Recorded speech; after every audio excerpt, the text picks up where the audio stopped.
Good afternoon, my name is Hwang Mi-Hyo-jo. As was introduced, I'll be your moderator for the afternoon session. Part 2 opens the afternoon session under the title of Silence and Gesture, Cinematographic Translation of Testimonies. We invite Director Sunam Park and Director Emmanuel Muchil Park for discussion on their films, filmed on the silence as well as the comfort.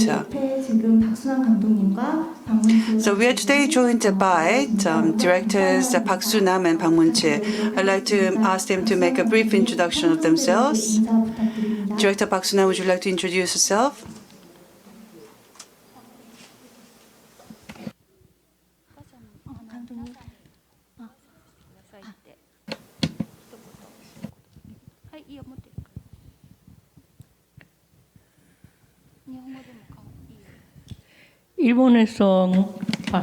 I am from Japan. My name is Park Sunam.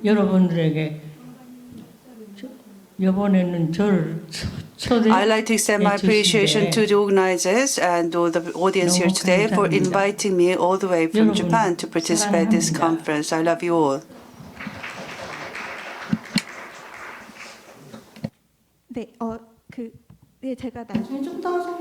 So I would like to go through her CV later, but Director Park Mun-chil, would you like to give a detailed introduction of yourself? Hello, everybody. This is such a valuable gathering, so thank you very much for inviting me here today. Comfort is a film, a documentary film on the deceased Kim Sun-ok, and I'm the director. It's a pleasure to meet you all. Well, Comfort is based on the documentary of the Kim Sun-ok, and it's actually visualized some parts that were neglected by the previous documentaries and films on the comfort women. So it had a very strong impression, and it was first filmed this year and also met with the audience this year. And just as been introduced, Director Park Sunam is a journalist and also a Chinese human rights activist and also a documentary film director, and has been very active in visualizing the forgotten, the invisible, so that their voices could be heard both in Korea and in Japan through her literary and film activities. And to both of you, I'd like to ask a question. First of all, about your film Silence. Can I ask the director to respond to a very simple question that I'm going to pose right now? And I'm sure that many times you've been asked the same question. The Silence features the Comfort Women Victims Association members, and the association was formed only by the victims who were previously affiliated with Jeong Dae-yeobo Survivors Association, which represented the Comfort Women movement in 1994. So you featured their activities in Japan and their aftermath stories as well. You provided the support at the time. Is there any reason for you to wait until the 2010s to make the video footage of the 1994 films into a documentary film? So you've had the footage for a long time. Why did it take so long for you to make it into a film in 2010s?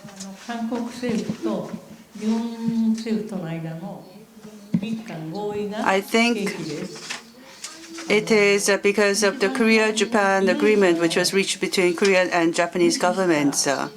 The most important stakeholder there was the victims, and the Korean government and the Japanese government chose to ignore the most important stakeholder in coming to a conclusion. So I was greatly angered by the outcome reached by the two governments. So I had to think about this anguish that the victim, the grandmas had. So I thought I had to do something about it, and I decided to use the video footage I had kept for a long time. I had put those film footages in my warehouse, and I chose to bring it back all in to come to a feature documentary film.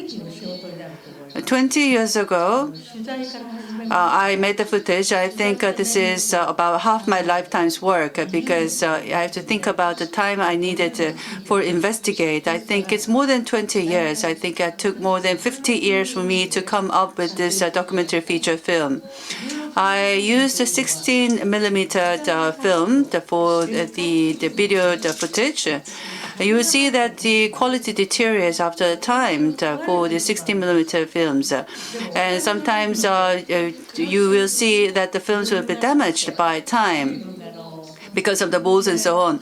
And I wasn't able to have the financial resources to complete my work. And that is why I had kept those video footages in my warehouse for a long time, and I chose to make it into film later. I remember that if you look back on these films, a lot of the films were about emphasizing the victimicity of the victims. I thought that was the wrong approach. I felt that I needed to talk about the women I met earlier. And there was a victim who never experienced menstruation. She was only about 12, and she was first forcibly taken as a comfort woman. She was a very pretty girl, a very young girl at the time, and she was forcibly taken as a comfort woman. That was a shocking news for me. When she was 12, I was 2 years senior to her. I was 14. And when I was 14, a girl as young as 12 could be forcibly taken to the comfort station to be working as a comfort woman. That was a great shocking news to me.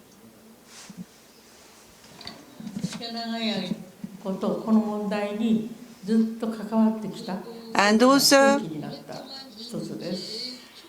I have been involved in this issue for a long time. And I think she was the one that greatly motivated me to take that action. Yes, having listened to what you've said, I think we are talking about 1994. So we're talking about the time horizon of 1994. And then in 2016, that was made into a feature film. It's not like it's been remade into a feature film. But the whole time of research you put in for 1994, all the thoughts of that time that have been put into a feature film in 2016. It's not just 1994. I'm greatly impressed to hear that director Park has been thinking about this subject for much longer than that, and this has been a very great formative experience for her in forming her identity. So it's a 50 years work from the director Park Sun-nam's point of view. That was a very greatly inspiring statement. I had meant to talk about it if we had the time. She is being supported by her daughter. She is a producer, and she is a co-director of the film that the director Park is currently working on. She's Director Park. Can I ask her to introduce herself as well? I am Park Mai. I am daughter of Park Sun-nam. And today,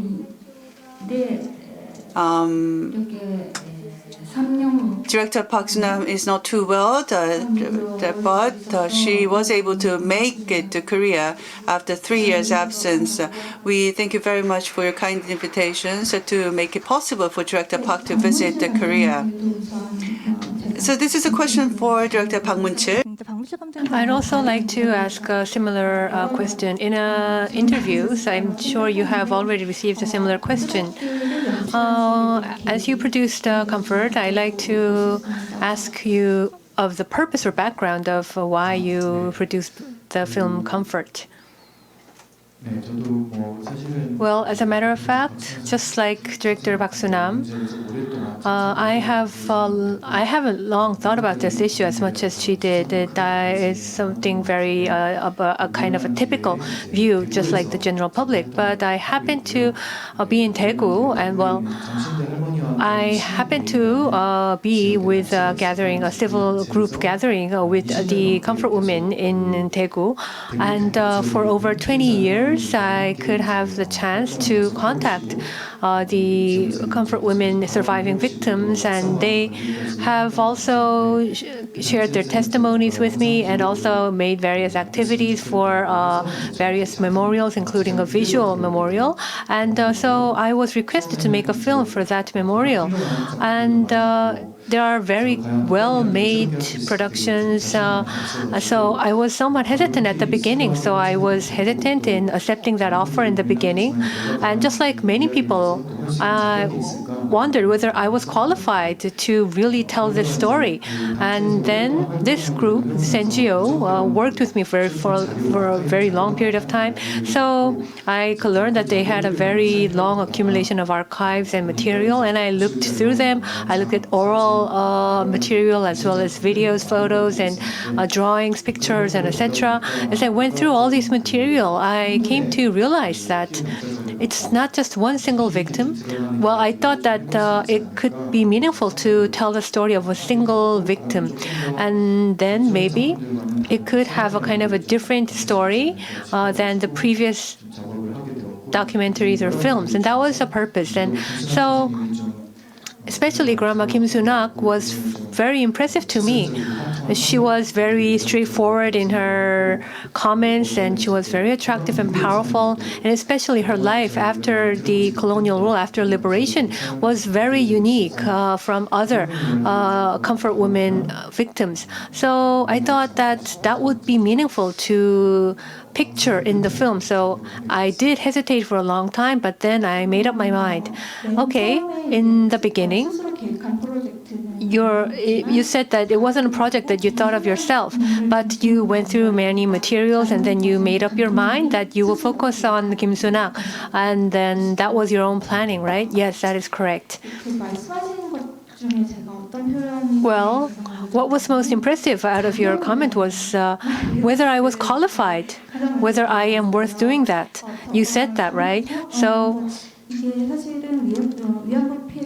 the comfort women victims could be the topic of many researchers and documentary film producers and directors.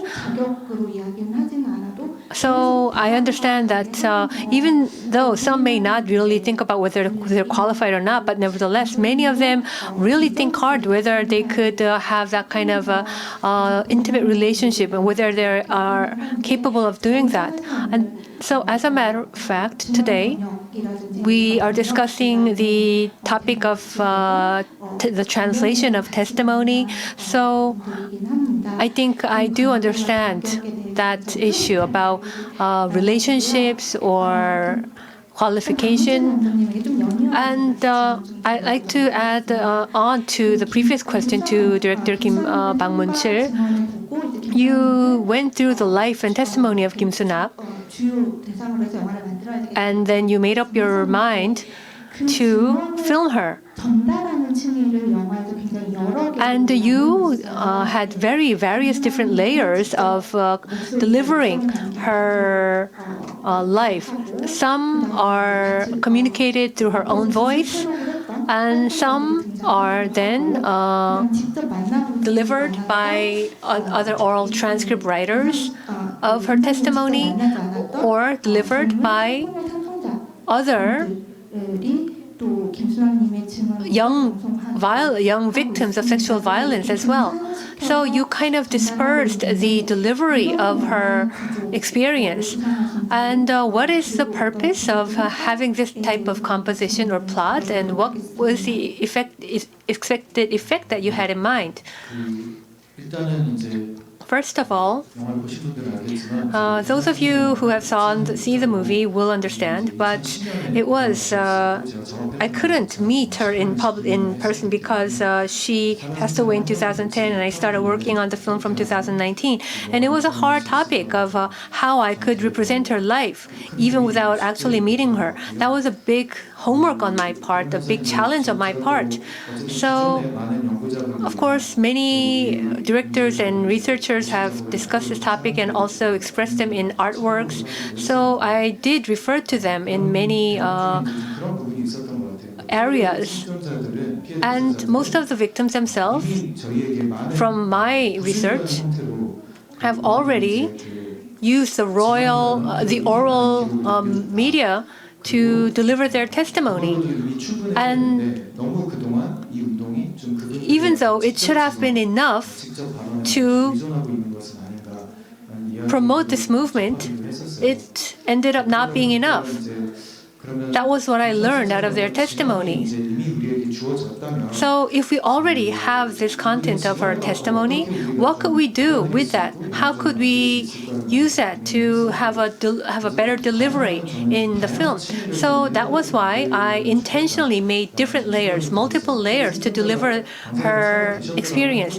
Of course, if she was alive, I could have ended up with a different type of work. But since what I only had left was her testimony, I tried to make diverse interpretations of what I was left behind. So to do that, I thought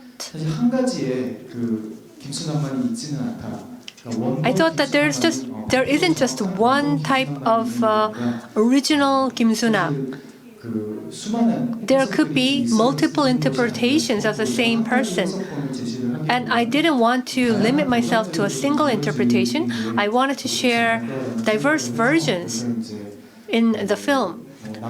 So I used narrations or animations, or the direct oral testimony, or an interviewing, this type of indirect delivery, were all included in the plot. And I was also influenced by this. This is actually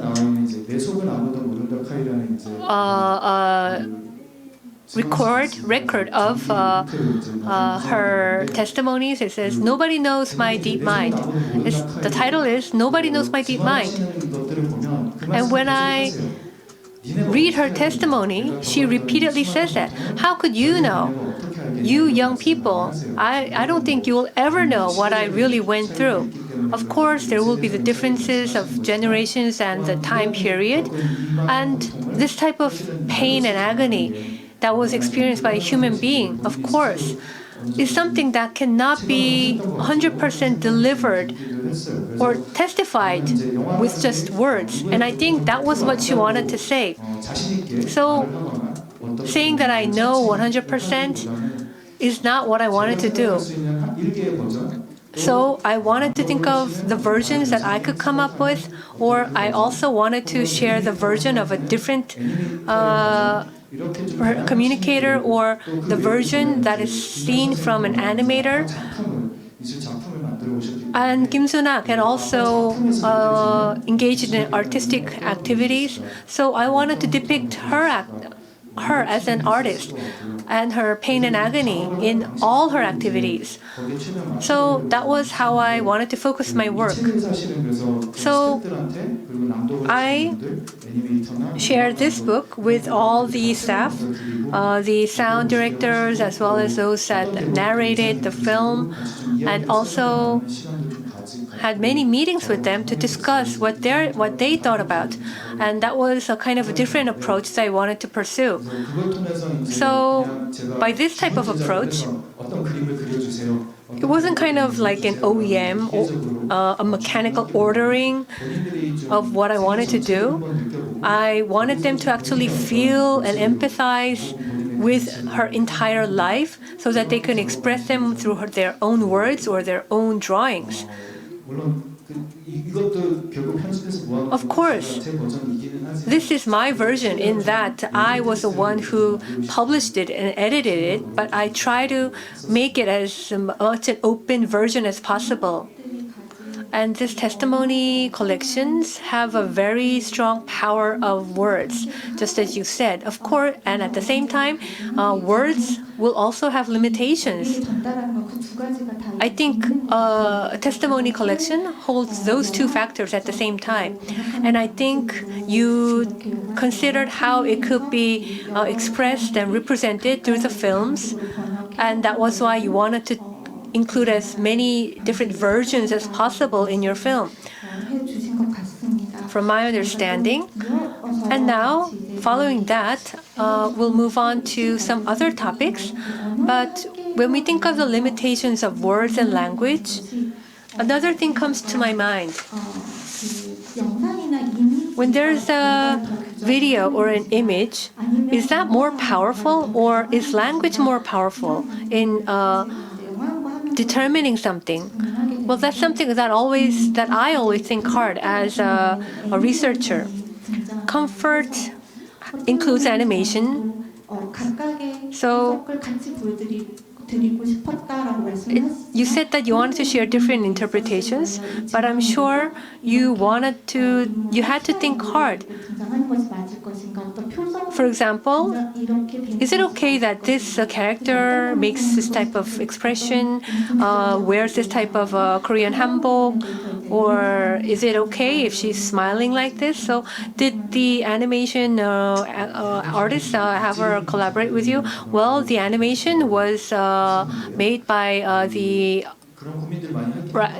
artist DJ. Well, as you said, that was true. What about the costumes? Because we can't really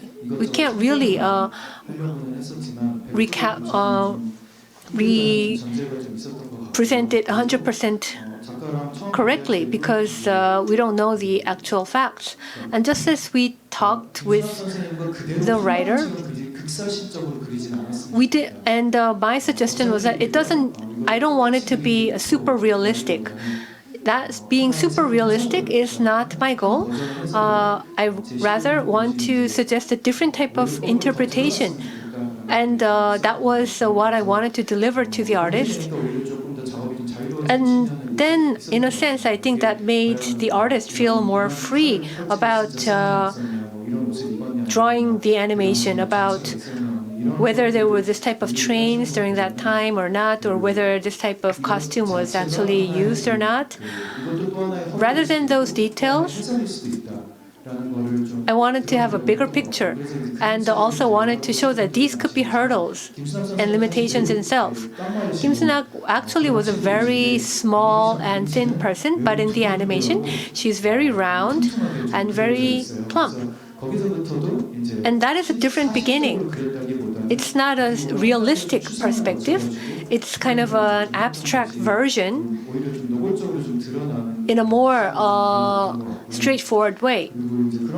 And the reason why I thought that was a better way was because, well, this was, of course, the chronology of a single individual Kim Soo-nak, but at the same time, there were many female victims that lived the same era that may have went through similar experiences. So I didn't want to limit it to a single individual. I wanted it to be a somewhat enlarged and expanded to the general females of the times.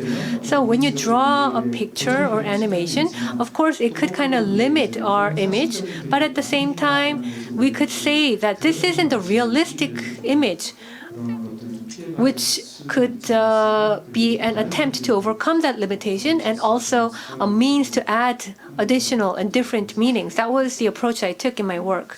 Okay. So can I move on with the discussion? When we think of language and drawings, I do understand that you had to think very deeply about it. Director Park Soo-nam, I think this has been a lifetime goal for you. Maybe you thought about the limitations and possibilities that you have with the language or with the video per se, visual work, because you began your career as a journalist in the 1960s. Director Park Soo-nam was an important figure in promoting human rights of the Zainichi Japanese in Japan. She has authored many important publications, and she was very influential as well. And then afterwards, her interest moved to visual work. And so she has chosen the format of documentary films to deliver her messages to the Japanese society, to Japanese, Korean Japanese, the Chinese Koreans as well. So it's been a lifelong undertaking for you, Director Park. And you have been a writer for a long time, and then you made a sudden transition in Korea to become a director of a feature documentary film. So tell us about the power of the film, and tell us how you made that transition.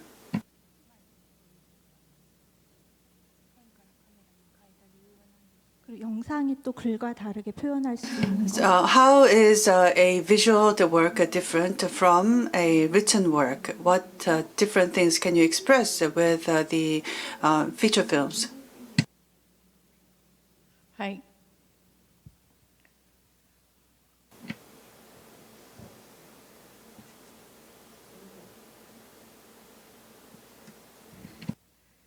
いやもう私も間もなく90になります。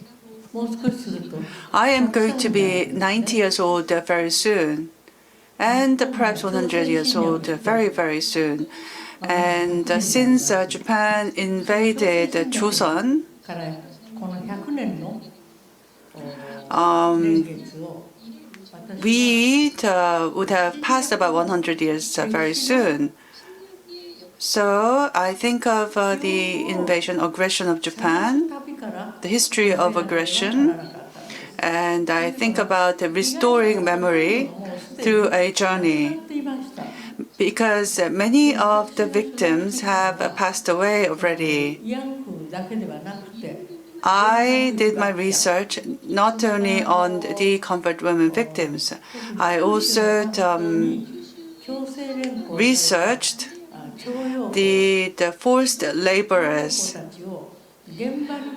who worked in the mines of the Kyushu. I also met with the victims of the atomic bomb. I wanted to identify each and every one of these forced laborers who worked previously at the Kyushu mines. Many of them passed away, so I had to ask around to meet them all. And I also met with the surviving family members of the forced laborers that passed away, and I listened to the stories that they told. For the comfort women, I met with Baebong-gi, who is also featured in my film. I think I spent the longest time doing a research in Okinawa. Okinawa is an island of Japan.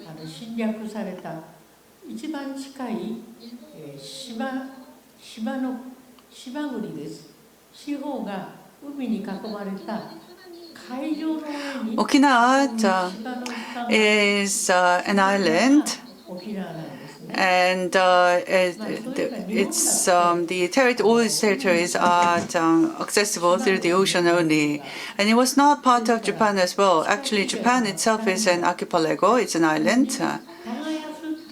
And in that sense, Japan is not different from Okinawa. For the Japanese territory, for the Okinawa island, there wasn't much of a farmland, and Japan does not have a lot of farmland to cultivate, and it does not have a lot of the mines. Because Japan is an island, it's not a resource-rich country. Therefore, Japan was a very poor country in the past. So Japan had to invade other countries that had the resources. So they wanted to see what resources others had, and they wanted to explore things that they could not produce themselves on their own, and that is how the history of aggression begins. So for the island of Okinawa has been invaded by Japan, and then Japan targeted Joseon after they conquered Okinawa. Joseon is the previous name of Korea. And for the rice farming, Korea was an agricultural nation. They produced a lot of rice. They had good technology, and they had produced good high-quality rice in abundant volume, very high with protein. So in terms of food supply,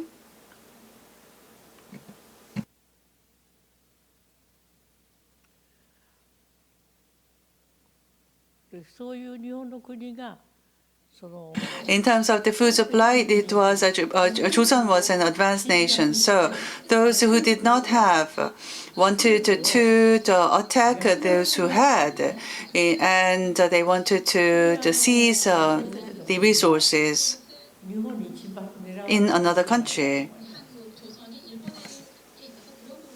And that is what Joseon was to Japan at the time.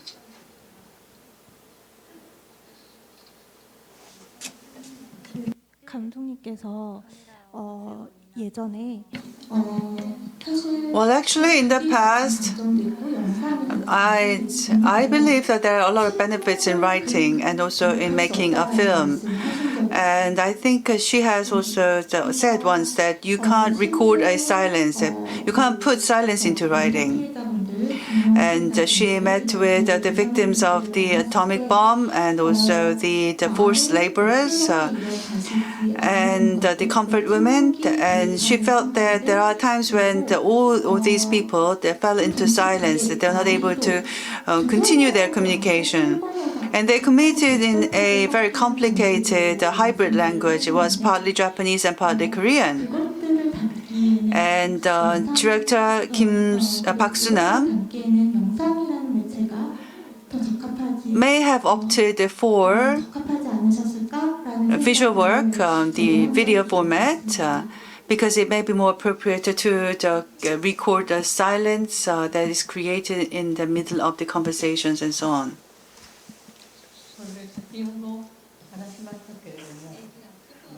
Well, as I said previously, it's not just about the comfort women issue. I could give an example. There are young boys as young as 14. They were forcibly taken to another location and forced to work 24/7. They had to continue working, and they had to work in the mines. And if you work non-stop for 24 hours, that would be very painful for an adult. It's a hard labor for an adult. And these types of the hard labor have been forced upon the young boys. There's a kind of work environment that all these boys were placed in. And most of the victims that I met, I found that many of them passed away. And so I wanted to restore the memories that they left behind. I visited households one by one. So I visited households one by one, and I listened to their stories. And the survivors were not able to express their feelings with their words because they didn't have the language to express themselves, Japanese or Korean. They didn't have the right language. They couldn't find the right expressions to express their feelings. I wanted to reach out to the bottom of their hearts. They had to see the rock bottom, and they did hard labor to stay alive. And they were not able to talk about their experiences. For example, they say it is too painful to put into words. They said that they felt that they were doomed to die doing this work. They said that if they were doomed to die anyway,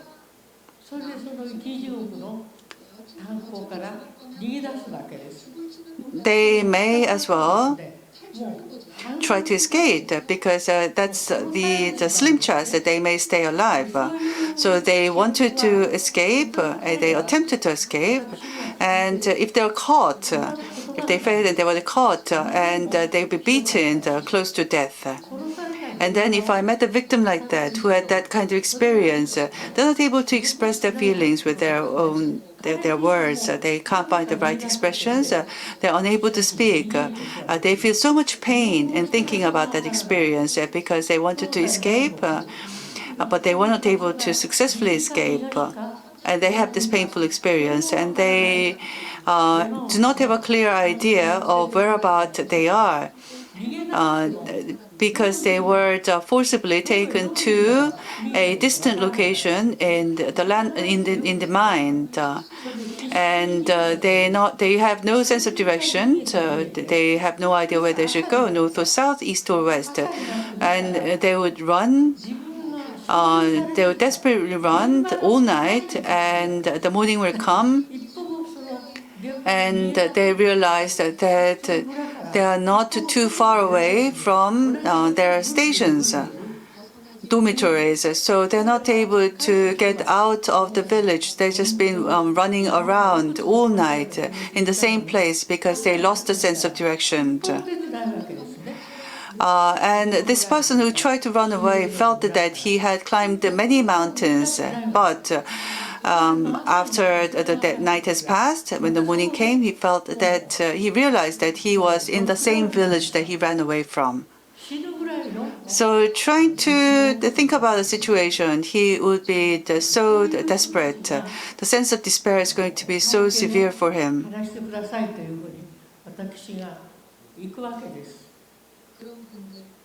So to these people, I visit, I ask them to share the experience with me. So doing a research is the painful thing for me as well, because these people feel that they have come close to death. They felt the threat and they can't express themselves. They try to erase this memory because they wanted to stay alive. And I am asking them to bring back that memory and share that memory with me. So the victim chooses to stay silent because he can't bring back the memories. So instead, he looks at something else. And I can see that he's shaking everywhere. He's just looking at a bonfire. I can see that he's shaking everywhere. And in trying to come up with this idea, he is not able to express himself, but his body is responding because his eyes are shaking, his lips may be shaking, and his cheeks too. And from his eyes, I can see that there is a blue flame blazing in his eyes. And it gives me a cool feeling to looking at those blue flame. I can see the many deaths that he has experienced of his colleagues. And in looking at his colleagues, I'm sure that there will be a sense of anguish that he experienced as well. And this fear of facing death, coming very close to death. A lot of emotions that must have been going through his mind. I could see that.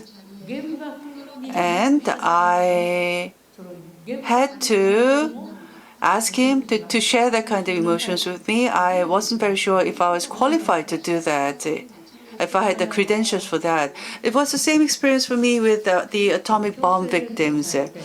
The atomic bombs fell on this Japanese cities. Many people suffered. I visited them. I asked them to share their experience with me.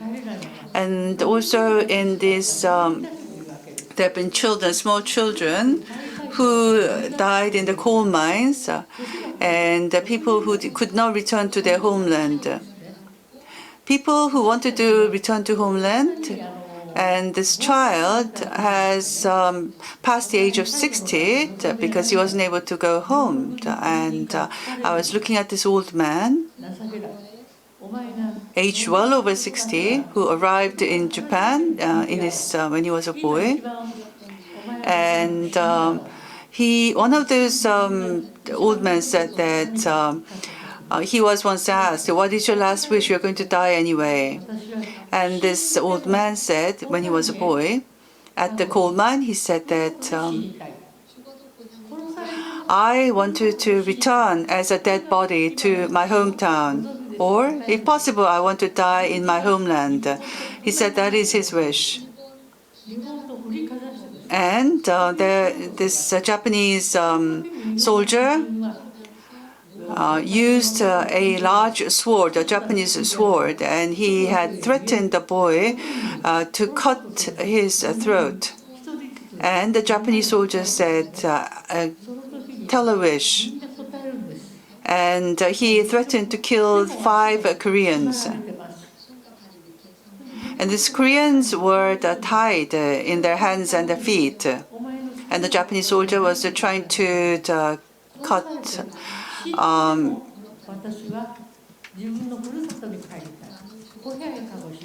decapitate these 5 Korean men.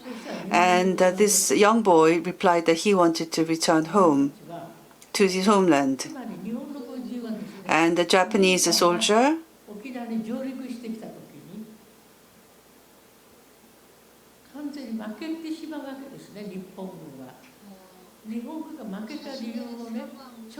he said that his situation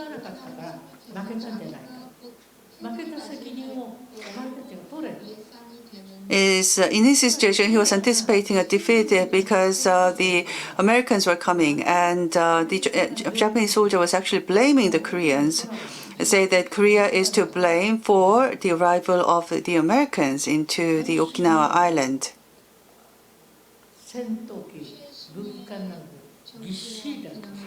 With fighter planes and the battleships, the Americans were coming to the Okinawa, and then the Americans also landed in the mainland of Japan as well afterwards.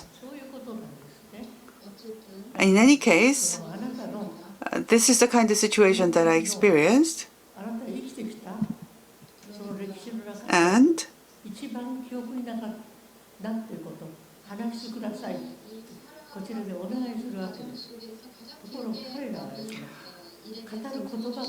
I was telling the victims to tell us about the most vivid memories that you have, and many victims did not respond.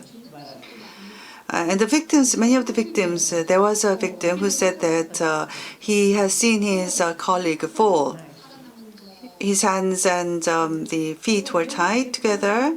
He survived, but his colleagues died. And as a survivor, he was not able to find the right words to speak. So he just responded with his bodily gestures, and I felt as if I could see this blue flame in his eyes.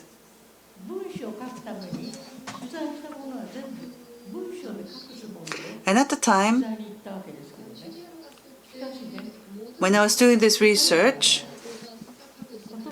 I had intended to put down everything in writing. So I jotted down, using a pen in my note, everything that's been said. But because they did not express with their words, instead they showed in their bodily languages, and I just couldn't find the right way to describe it. There's no way for me to transmit what I have experienced. So if I put that into writing, I would have to add some light to it, because I am going to express what I feel with in my encounter with him or her. So that's not going to be his or her experience. It's not someone who had that direct experience. And that is why I felt a sense of despair. And I felt that at the time I was using a recorder, a voice recorder. And I tried to use this voice recorder. But they were not making statements. I was not able to record anything. And I was looking at all these bodily gestures. I was looking at these blue flames in their eyes.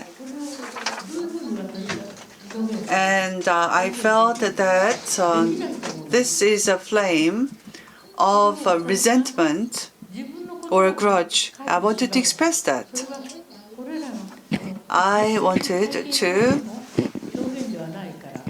not use my words to express their feelings, because that's going to be the feelings that they had. I felt that I may be lying if I was to include my feelings in their experiences. So I wanted to convey their feelings truthfully. I tried to think about the right means to do that.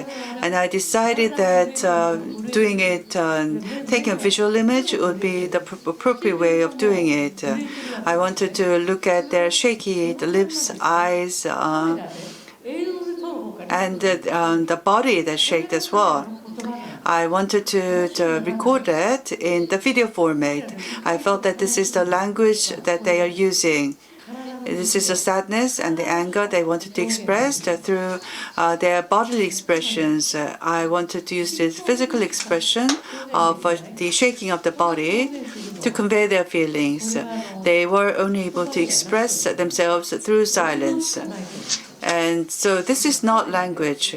I thought that instead of using the language or the text, I should be using the video, the camera to express, to capture that kind of moment. And so before I did that, I did a voice recording. I recorded, I returned to Tokyo, I made a transcription, and then I put that into a book. And I took it to the publisher, the text to the publisher, and I asked for them to print it into a book. I asked them to print it in a magazine because I want many people to read it. So I had brought this text document to the publishers.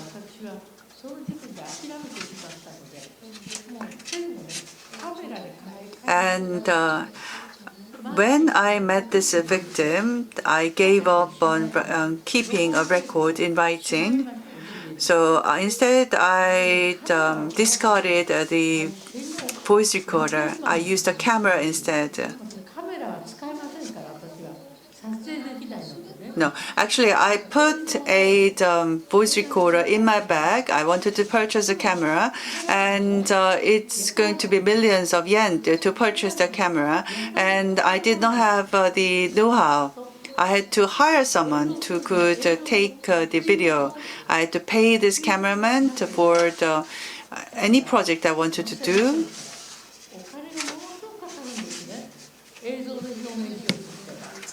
So I had to purchase the camera, I had to purchase the films, and I realized that I need a lot of money to be able to make a film. And so I decided that I'm not in a position to make a movie, but film.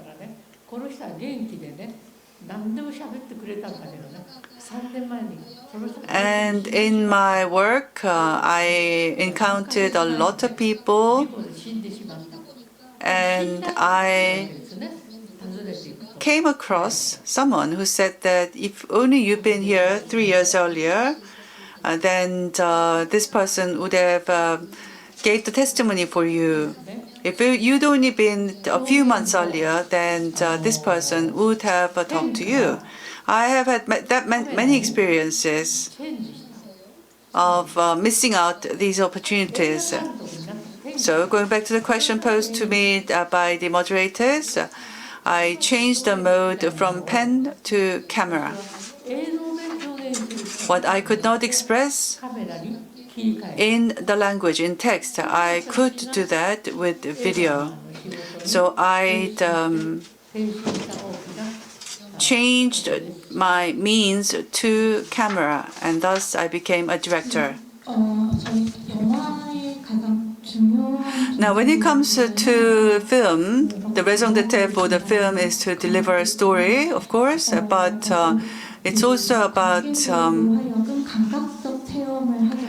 allowing the audience to have a sensory experience, to participate in the sensory experience is one of the important raison d'être for the films. And I think director Park Soo-nam has just depicted that part by talking about her experience of seeing the bodily languages of the victims. I think that's what she wanted to deliver to us. And at the same time, she talked about the history of the colonial domination.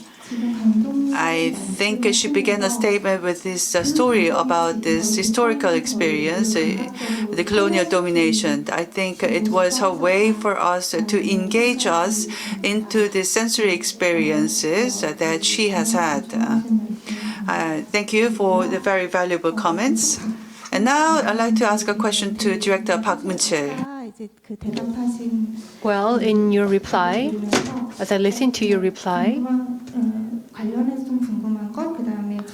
there was it was relevant to what I wanted to ask and what I prepared to ask.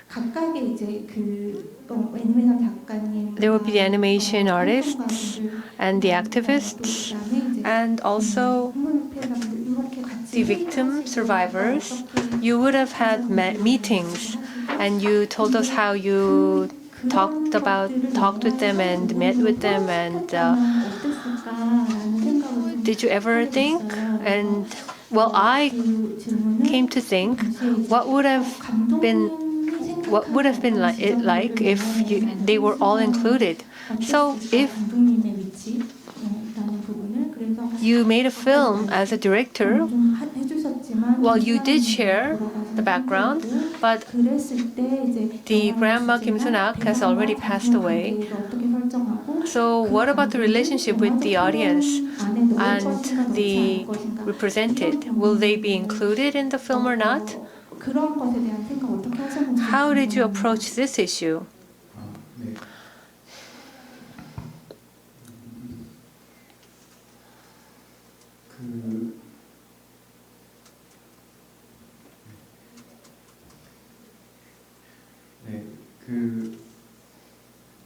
Well, the process of production, it would first begin with a concept of work that was having a multi-layered approach in my case. That was the preparation, that was the planning. And you asked whether I intended to include that process in the film as well, and also my perspective as a director. Well, in the beginning, I did think about that approach as well. But on the other hand, I wanted to think about the feature and characteristics and the experience and life of Kim Soo-nak. And I wanted to provide very multi-sensed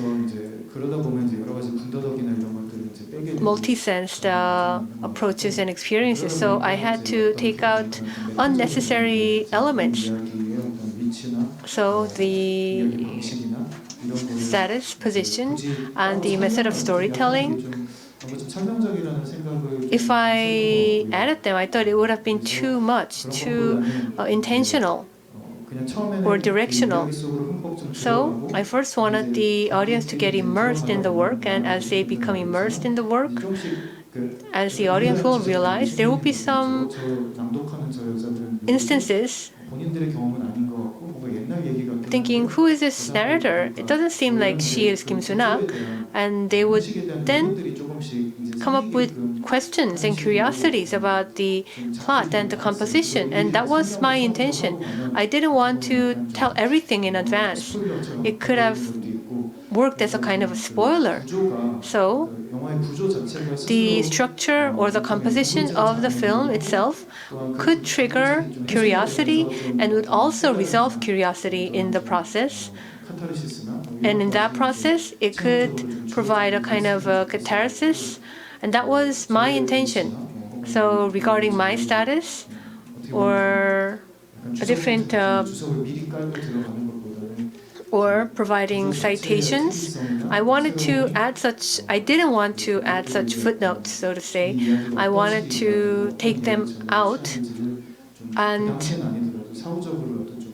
make the audience kind of understand and think what the movie wanted to deliver after they watched the film. So I think that was the intention, the background. The distributed structure or composition or the storytelling by multiple speakers and presenters was the main structure. And you said that it ends up actually inducing the more active participation of the audience, making them more active and earnest in trying to understand the movie through the composition. That is how I understood your reply.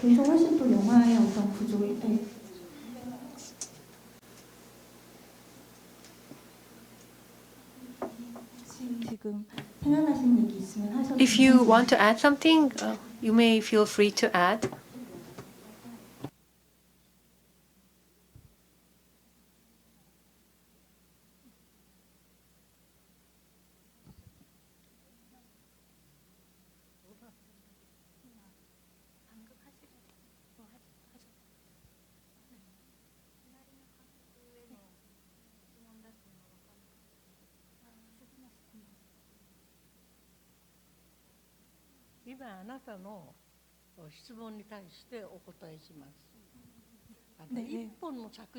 Well, going back to the question that's been just posed, let me respond. I don't think I can print everything. I have made a lot of films. I want you to see them all. That's my wish. I don't think I can say everything I want to in just one feature film. And I don't have a lot of money, but I have continued to make the documentary films. So it is my wish that you just see them all. And of course, there are limitations to what you can do through the visual work. I could see that myself. There are limitations to the video footages as well. And I think I can complement what I could not express with the video work in writing. I think this is the next challenge that I want to take.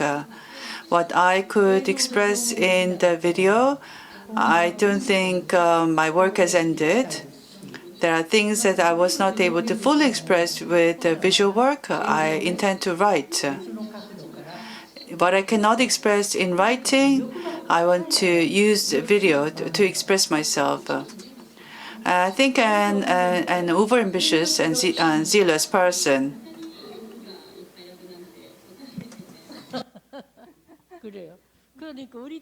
I'm not a resourceful person, but I am a very ambitious person.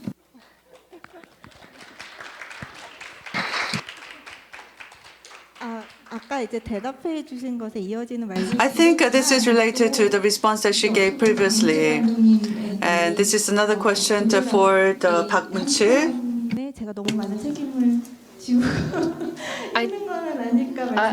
Well, as I listened to your reply, I thought maybe I was kind of overburdening you with your work, The Comfort.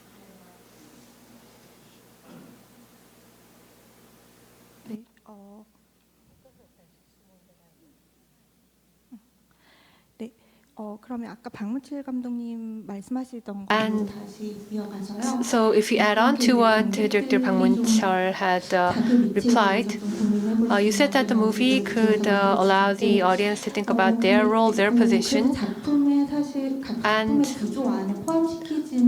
even though it was not included in the plot of the work, just as you said in the beginning, well, you mentioned about being qualified to make the film. There would be Kim Soo-nak, the character, as well as the theme, as well as the relationship between you and Kim Soo-nak. So I wanted to think how you set those elements. And as you filmed this documentary, there would be the object of the camera, and what was your relationship with that object?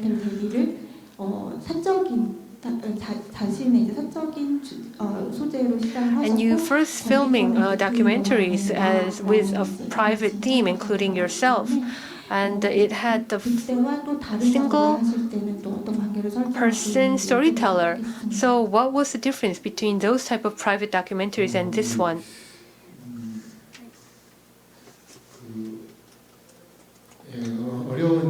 Well, yes, that is right. It seems to be a difficult question. From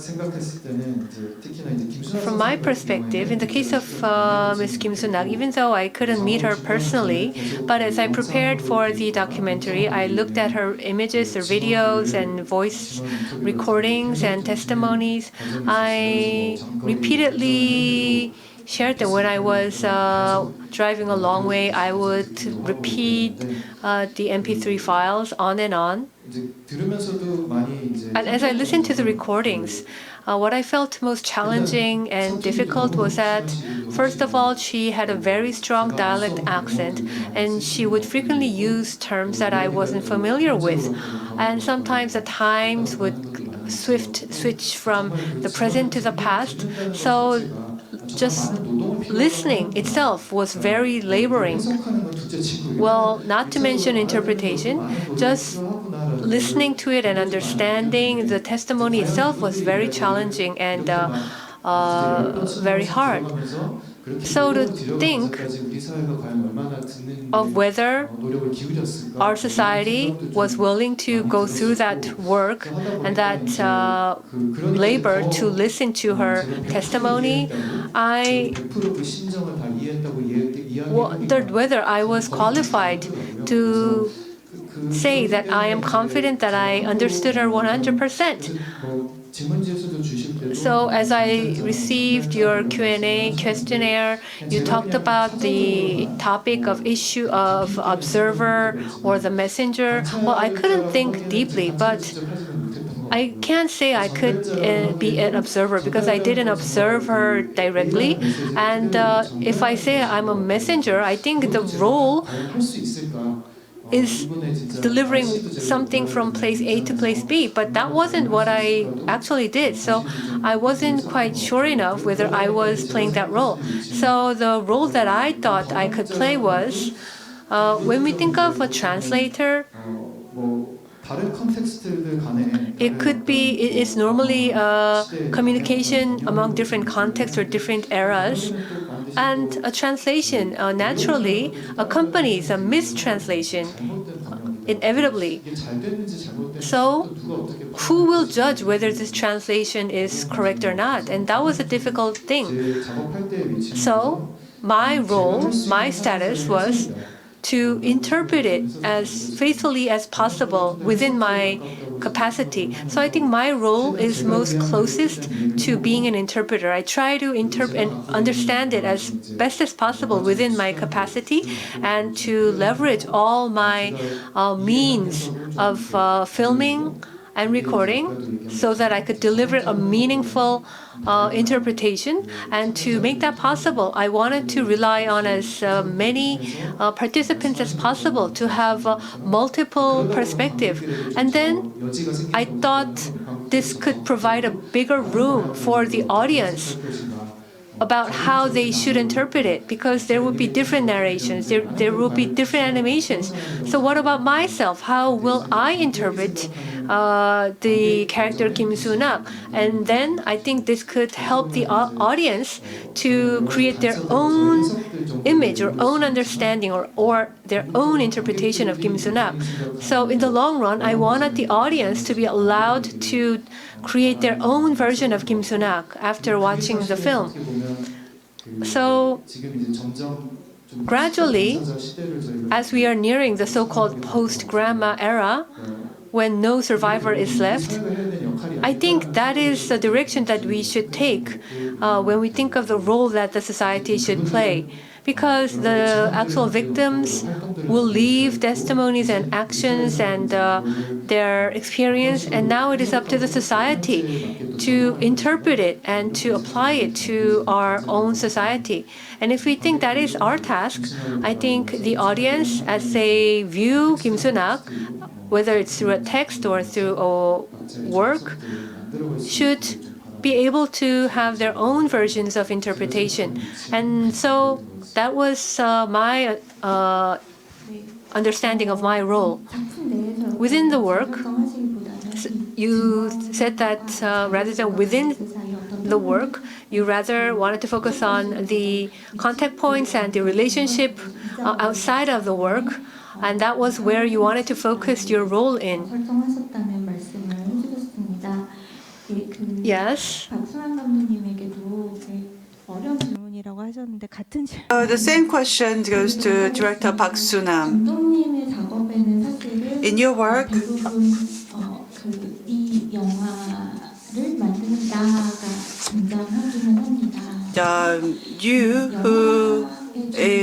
you are the creator to the movie film appears. What is your relationship with the victims? So you communicate with the characters. What is the relationship that you have as director with the victims, the characters in your film?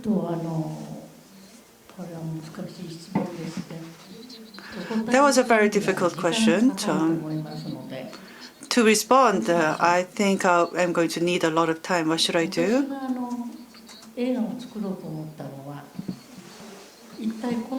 I decided to produce a film, direct a film, because I wanted to know who I was. I was born in Japan.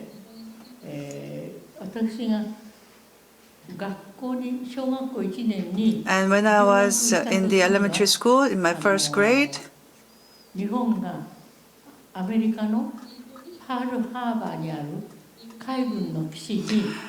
and it was at the time when Japan attacked the Pearl Harbor.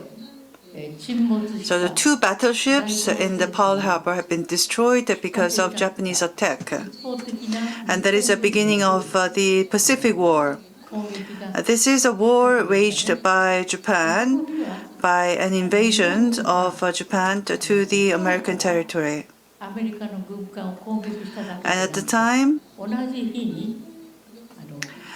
Japan flew fighter planes to attack Japan's the battleship of the United States, and also the Japanese army landed on Singapore. So the Japanese army not only attacked the U.S. battleships in Hawaii, but they also landed in Singapore. So this is aggression, invasion, and the 2 battleships have been attacked. That's an aggression. On the same day, they landed in Singapore.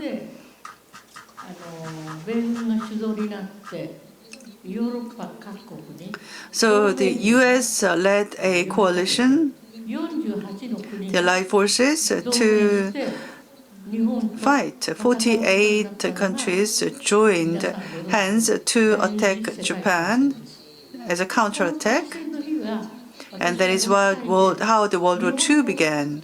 And I was only 6 years old at the time. And this is the year that I studied in the Japanese elementary school. I remember the cherry blossoms were very beautiful at the time when I started school, elementary school. And in my class, I remember the teachers telling us, and the first thing I learned at the time was to take an oath as the imperial subject.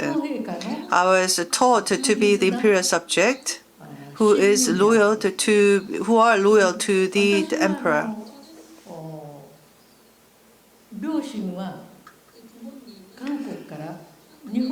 My parents moved to Japan 6 years prior to that. And my father told me that we descend from the great Pakyokase of the Shilla dynasty. My father used to tell me that we are the descendants of the Japanese Korean royal family in the Shilla dynasty.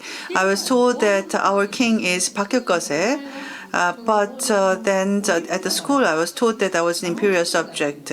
My father used to tell me that I should be the distant relative of a king, because I'm in the 19th lineage of the descending lineage of Baekhyokgose.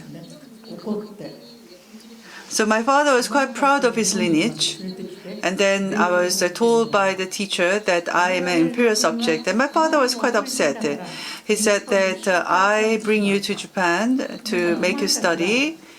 And it is because Japan has been attacked. And I feel that you should study more so that you can make Joseon a bigger country, a more powerful country than Japan. That is why I make you come to Japan and study in Japan. And I actually attended a private school with my big brother. I had two more big brothers. My big brothers and myself, we attended a very famous private school called Azabu the school. Very expensive private school, prestigious school, and I attended that elementary school. We lived in Yokohama at the time, and the school that I attended is still in Yokohama. Still, they're very prestigious with the beautiful cherry blossom, the alleys. And I attended that elementary school, and then the first thing I learned from that school is that I am an imperial subject who are loyal to. I am told that I am an imperial subject who should be loyal to the Japanese emperor. So my school day begins, and some time passed, and I felt that there is discrimination. They call me Josenjin in a discriminatory note, and my brothers fought with the Japanese boys. They would be bleeding a lot when they returned home. That means they've been insulted a lot. And as an elementary school student, we are very young, and so were my brothers. We are all very small, but we have been discriminated against a lot, and we've been insulted a lot, so we had to fight a lot. So my brothers would be all bleeding their noses, and they returned home.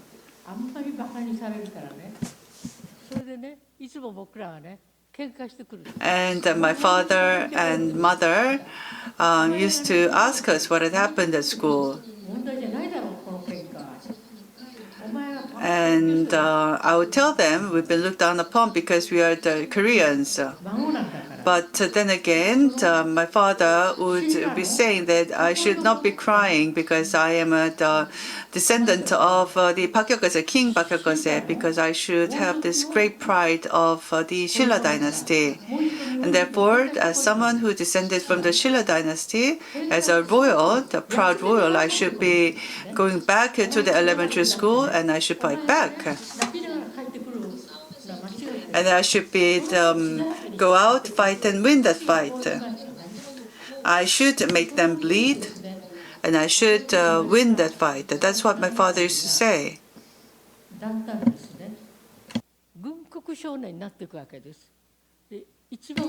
And I was raised that way, and my brothers were raised that way, and then I felt them, my brothers became very militant. In the Azabu area, this is a very prestigious school, and my brothers attended that school. And I think, including those who were in the dormitory, I think all the schools, all the students stayed in the dormitory, and my brothers didn't return home. They would be all day studying and sleeping with the Japanese classmates. And they would all live up to the spirits of the imperial subjects. And at the school, teachers would tell my brothers that we are the subjects of the emperor and that we should fight for the emperor at the war. So my brothers, my big brother and small brother, having received that kind of imperial subject education, they felt that they should be loyal to the Japanese emperor, and they became very militant as a result. So at this dormitory, sometimes they were allowed to come home from the dormitory, and my brothers would tell my father that they would join the kamikaze fighter, and they would join the squad, and they would sacrifice their lives by riding the plane and attacking the American battleships. But my father used to say that your king is not the emperor of Japan, rather it should be the king Pakekose of the Shilla dynasty. If you are willing to die for Pakekose, then I may reconsider your suggestions. But my father said that he would not agree to the sons dying for the Japanese emperor who invaded Joseon, because the Japanese emperor is the king of the nation that attacked our homeland. So it doesn't make sense for his sons, my brothers, to go to war on the emperor's behalf. My father said that you are not a Japanese and I won't forgive you if you did that. My father said that you have a great home country called the Shilla dynasty, which is a present-day Joseon and then the Daehan Empire. So my father had argued that the sons of the Shilla dynasty should not join the suicide squad, the kamikaze squad, and kill himself on behalf of a emperor who is an aggressor. And my mother, as for my mother,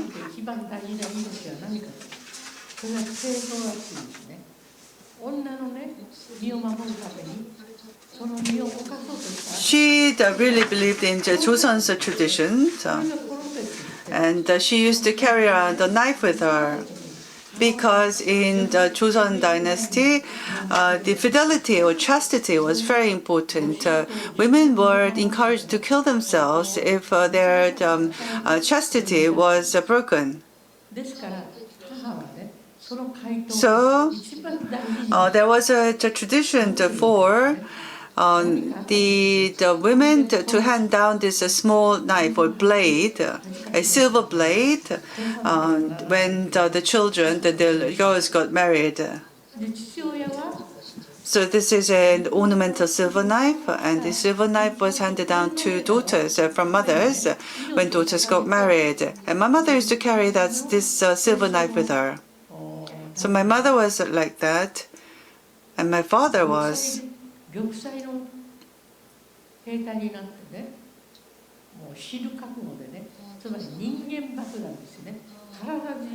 My father was the type that regarded Japan to be the aggressor. And you remember that Japanese army created a human bomb at the end of the war. So this is like a suicide squad. People would carry a bomb and attack the enemy with the bomb. So their body will be shattered. And this is the mode of operation for the Japanese army. And my father had seen that happen. My father had experienced that. And this is the Japanese tradition of the death of honor. The death like a marble falling is the term. And in this Japanese operation, many Japanese the army officials chose to select Korean people to sacrifice on behalf of the emperor. So the Korean were forcibly admitted to military, and they were encouraged to participate in the suicide squad and sacrifice themselves in the war. そうです。ですから、この公民化教育を日本に行った朝鮮の子どもたちは、日本の子どもたちと一緒に学ぶわけですね。それで私は自分が一体何者だというふうに Father also received the imperial subject education, and my brothers too, they received the imperial subject education. And against this backdrop, I wanted to know who I was, because I was half the militant girl myself. I felt that if something happened, I felt that I needed to sacrifice myself for the war. And I attended a Catholic school called Paris Institute in Yokohama. The Paris school has become a girls' college later, and I attended the Paris school at the middle school and high school, and I had turned quite militant at the time. I wasn't admitted at the time, but I wanted to get admitted to this girls' middle school, and I was quite militant at the time myself. And as I said, my brothers were willing to sacrifice themselves for the emperor. They were quasi-militant at the time, and they received a Japanese education, and also they suffered discrimination. They've been beaten. They've been bleeding every day because of this discrimination. So they have these both experiences. When they returned from school, they were bleeding everywhere. So it was discrimination on the one hand, and this imperial subject education on the other hand. So I felt that I was being torn apart, and I really wanted to think about my identity. Who am I? What kind of person am I? Where was I born, and how was I raised?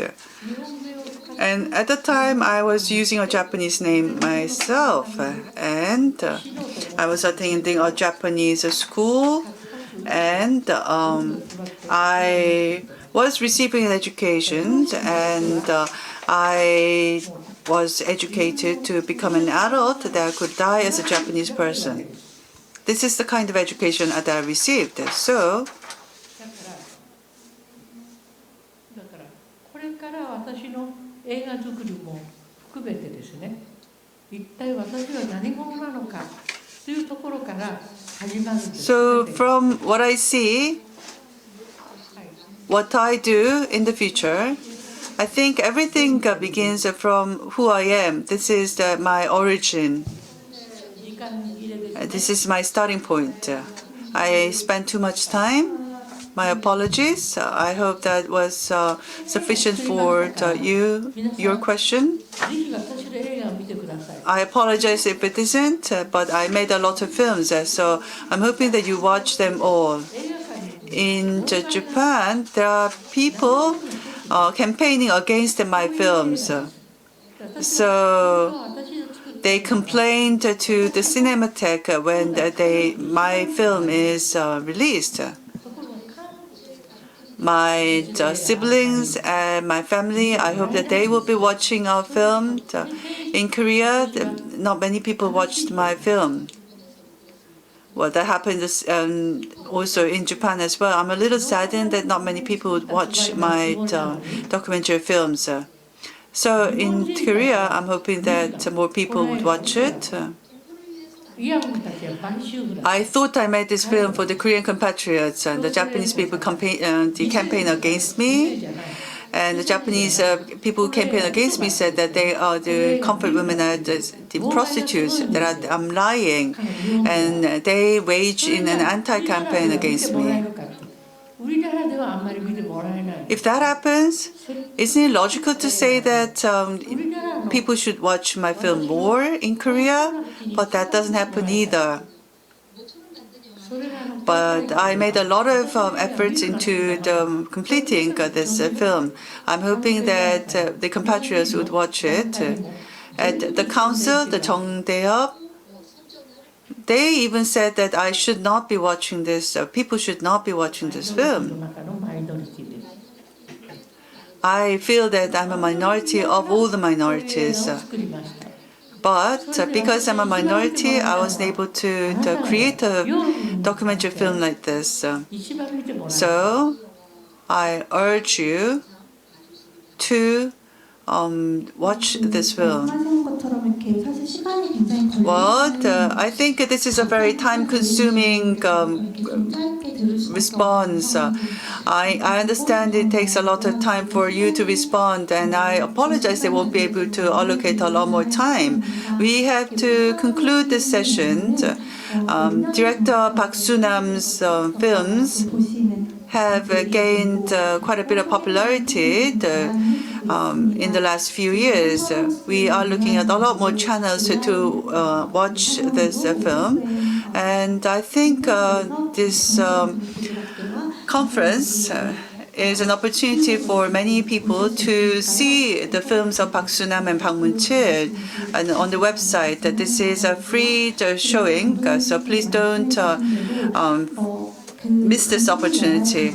And Director Park Soo-nam said that you are bound to be featured in your documentary film because you are strongly motivated to make the film right from the beginning. I think she talked about her experience. And now I have to ask for the concluding remarks from the two directors. What are you working on? What will you be doing in the future? So with concluding remarks, please tell us about what you do. First of all, as we filmed Comfort, I actually enjoyed the film Silence. It was a very good reference. It was very helpful. It was inspiring.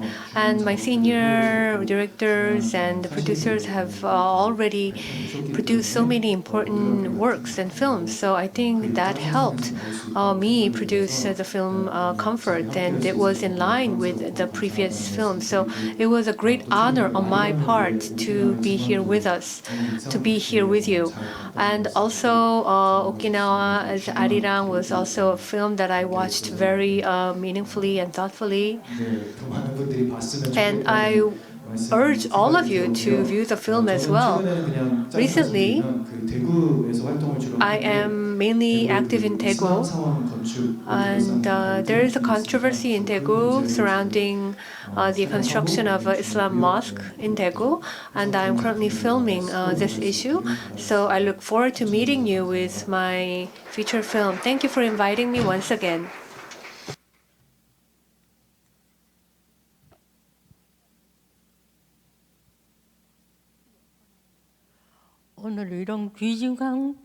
Well, this is indeed a valuable opportunity. I'm honored to have been invited to such an auspicious gathering. I thank you all. I love you all.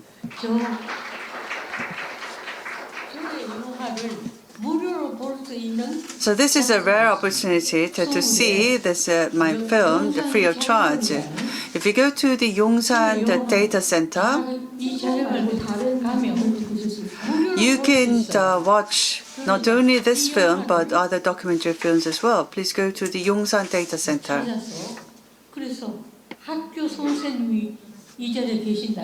If there are any school teachers here for elementary school, middle school and high school or even colleges, I'm hoping that you would rent this film from the archive and show my films to the students at the schools. Thank you very much. I look forward to more opportunity to meet with you. Thank you. Would you like to respond as well, to deliver the concluding remarks as well? I heard that Director Park Soo-nam cannot see very well these days, and you are assisting, Bang-mari, you're assisting your mother to work on the same film together. So tell us about your experience. Yes, previously, my mother said that she is an ambitious person. and she is currently working on a new film. And we are getting a lot of cooperation from the Korean compatriots. And I'm hoping that we will be able to visit Korea with a new documentary film next year. Thank you very much. It's been an honor. Thank you. With this, I'd like to conclude the session for part 2. Thank you very much for your time.